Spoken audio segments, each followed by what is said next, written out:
Hey guys, Todd with Vapor Hunting Technologies. Today's tech tip, I want to talk about the power supply on these machines. If you receive a machine in that has a GFCI cord like this one with a 3-prong plug on the end of it, your machine is actually 110 volt.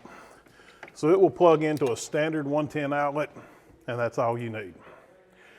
On the flip side, let me show you what a 220 machine looks like. If you get a machine in that is 220 power, there will be no plug on the end of it. You'll have your 3 wires here, but it's so you can hook up to whatever 220 plug you need in your shop. There's too many different kinds out there for us to guess at which one will work for you. No plug, it's 220. If it has the GFCI plug, then your machine's 110.